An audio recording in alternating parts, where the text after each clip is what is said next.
কি কারণে আপনি ভিডিও ডিলিট করলেন? এই এখতিয়ার কে রাখছে আপনার? বলছে স্যারের নির্দেশ, স্যারের পিএর সাথে আমাদের কথা হয়েছে। আসলে ঢাকা জেলা যে এক্সিএন অফিস আছে, প্রধান নির্বাহী প্রকৌশলীর যে কার্যালয় আছে, এখানে দুপুরের পর সংবাদ সংগ্রহের জন্য এবং এই কার্যালয়ের জিবি ফুটেজ যেটা এটা সংগ্রহ করার জন্য আমি এখানে আসি এবং আমার সঙ্গে আরও একজন সাংবাদিকও ছিল।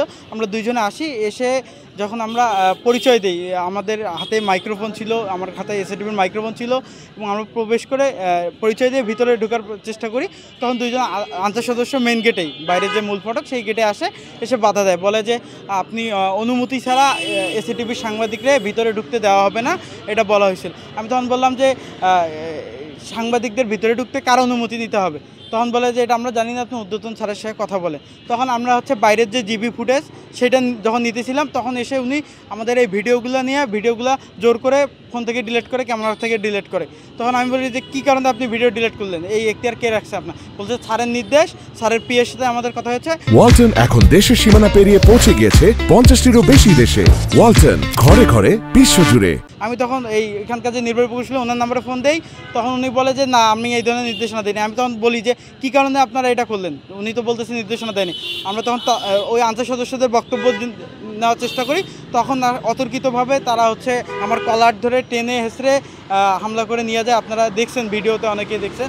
এবং এরপরে আমাকে তারা একটা মব সৃষ্টি করে, ওই আনসার সদস্যরা এবং একই সঙ্গে ওই অফিসের যারা কর্মচারীরা ছিলেন, বেশ কয়েকজন জড়িত ছিল এবং তারা একটা মব সৃষ্টি করার চেষ্টা করে এবং পরবর্তীতে আনসারের যে কমান্ডার সে এসে আমাকে ভিতরে নিয়ে যাওয়ার পর বলে যে এটা আমাদের ভুল বুঝাবুঝি ছিল।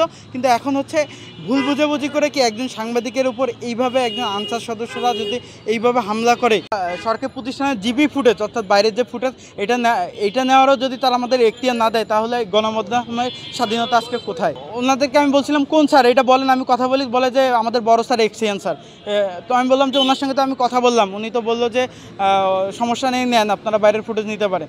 তখন উনি ওই আনসার সদস্য সাকলাইন নাম এবং তদিমুল নাম, দুইজন, ওনারা তখন বলে যে আমরা স্যারের পিএর সঙ্গে কথা বলি, দাঁড়ান। তখন ওরা পিএর সঙ্গে নাকি ফোনে কথা বলছে। ওনাদের পিএ নাকি বলছে যে ওদের কোনো এসএটিভির সাংবাদিককে কোনোভাবেই ভিতরে ঢুকতে দেওয়া যাবে না এবং ওনাদের ওই ভিডিওগুলো ডিলিট করে দেন। তখন ওরা জোরপূর্বক আমাদের ভিডিওগুলো ডিলিট করে। হ্যাঁ, অবশ্যই আমি তো আইনগত ব্যবস্থা নিব, কারণ অনেকেই ভিডিও করেছে এবং সেখানে দেখেছে ওখানে কি হয়েছে প্রথম থেকেই কিভাবে।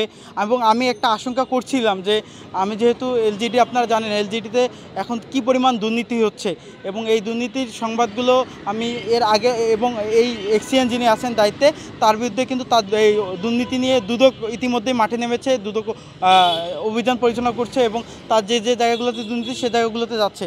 এবং যারা এই প্রতিষ্ঠানে যারা কর্মকর্তারা রয়েছেন এরা অনেকটা জানে যে আমি এটা নিয়ে কাজ করতেছিলাম এবং এটা নিয়ে তথ্য সংগ্রহ করতেছিলাম। এবং এর আগে এই কার্যালয়ে যে দুদকের টিম আসে আজকে 2-3 সপ্তাহ আগে, আমি সেদিন এসে ছবি ভিডিও নিয়ে গেছি, বক্তব্য নিয়ে গেছি।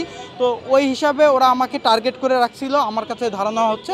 এবং এই কারণেই তারা স্পষ্ট বলতেছিল যে এসএটিভির সাংবাদিককে ভিতরে ঢুকতে দেওয়া যাবে না।